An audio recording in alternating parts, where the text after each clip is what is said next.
If your menses comes twice in a month, like you see your menses 2 times in a single month, it is still normal.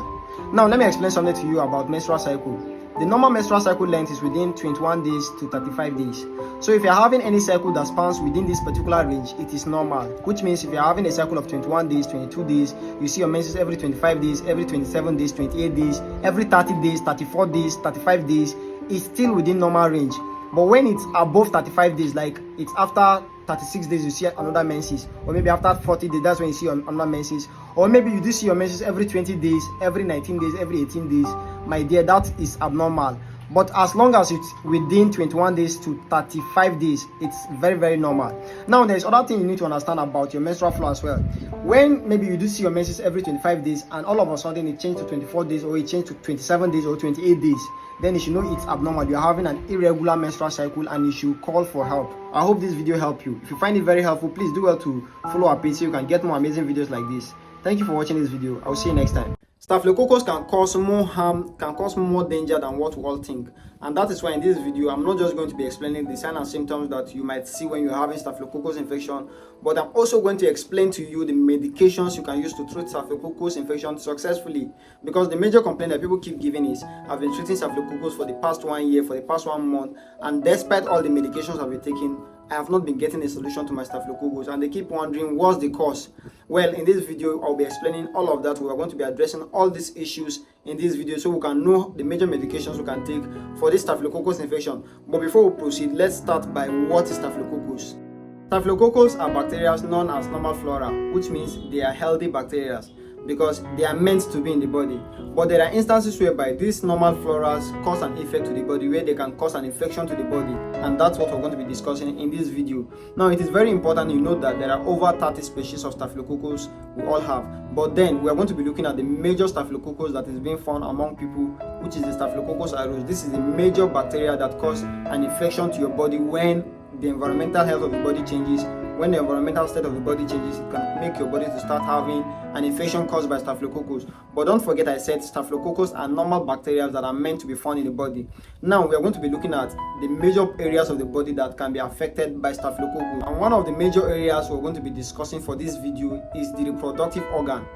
And for we to discuss the reproductive organ, we need to divide them into the male and the female reproductive organ. Now let's start with the female reproductive organs. When staphylococcus gets to your cervix, your vagina, your uterus, your fallopian tube, and other parts of your reproductive system as a woman, it can cause an inflammation. And there are certain cells that are located around your vagina, your vulva, your cervix, called the goblet cells. When these cells are being stimulated during the process of inflammation caused by staphylococcus, it can make you to start producing an abnormal discharge.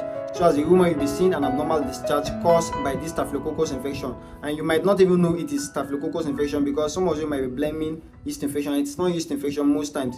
It is mostly caused by staphylococcus, and you need to treat this kind of infection as soon as possible. Now, when this inflammation happens to your ovaries, it can make you to produce an abnormal eggs as a woman. So you'll not be able to produce quality egg that can be fertilized by a man's sperm, which will make you infertile as a woman.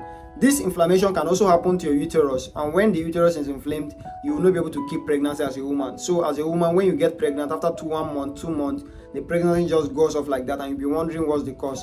It can be caused by staphylococcus infection, and that's why you need to test yourself to know if you're having staphylococcus so you can treat it when it's still at early stage. Mind you, this infection might be in your body and you might not even experience any of these signs and symptoms I've just explained. As a man, when staphylococcus gets to your reproductive organ, it can cause so much damage to your reproductive organ. And one of the damages, it can affect your prostate gland, can affect your testes, can affect your vas deferens, can affect your penis. It can make you to have weak erection, quick ejaculation as a man. It can make you not to produce quality sperm cells as a man, and that will leave you infertile as a man. So staphylococcus can cause so much damage than what we think. Now, there are other parts of the body that can be affected by staphylococcus, and one of the parts of the body which can be affected by staphylococcus is the urinary system. When staphylococcus gets to your urinary tract, it can cause urinary tract infection, making you have inflammations in your urethra, inflammations in your bladder, inflammations in your kidney, which can cause pyelonephritis, affecting your kidneys. This is caused by staphylococcus infection. So as a man or as a woman, you'll be experiencing so much pain while urinating. You'll be experiencing lower abdominal pain. You might be experiencing blood in your urine, cloudy urine, odor coming out from your urine. This is caused by staphylococcus infection, and you need to treat it as soon as possible before it destroys your kidney. Now, the other part in which can be affected by staphylococcus is the skin. It can cause cellulitis, can cause inflammation to your skin, dermatitis, some kind of boils and abscess on your skin. This is all caused by Staphylococcus infection. Not just the skin, it can also affect your brain, causing meningitis, making you have recurrent headache. This is all caused by Staphylococcus infection. It can also cause respiratory tract infection. When Staphylococcus gets into your lungs, it can cause an inflammation to your lungs, your alveoli, your bronchi, another part of your respiratory system. So this will make you to have difficulty in breathing, coughing, some kind of catarrh, some kind of abnormal discharge from your nose, pain on your chest while breathing. You might also be having a kind of increase in heart rate. This is caused by Staphylococcus infection when it gets into your lung, and you need to treat it as soon as possible. Not just that, Staphylococcus can affect your digestive system. So when you drink water that contains Staphylococcus bacteria, or you eat food that contains Staphylococcus bacteria, it can cause food poisoning, making you to have an inflammation in your stomach, gastritis, inflammation of your intestine, causing pile and other symptoms like that in your stomach,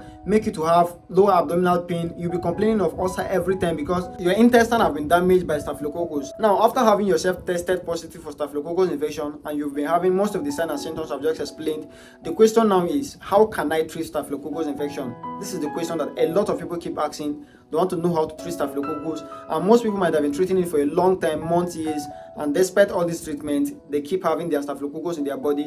In fact, it's as if you're not doing anything and you have been doing something. Now, that will not be a problem because most of the medications I'll be listing out today are medications that can treat Staphylococcus successfully.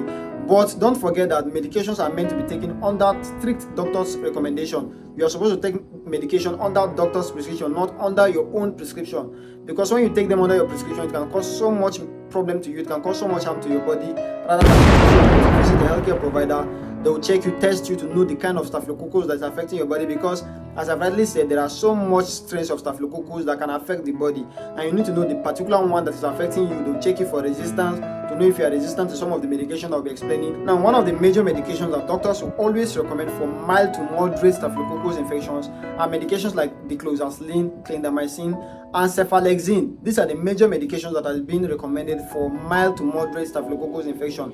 Now, there are instances whereby you might have been treating and your infection is now severe. It have gotten to an advanced stage.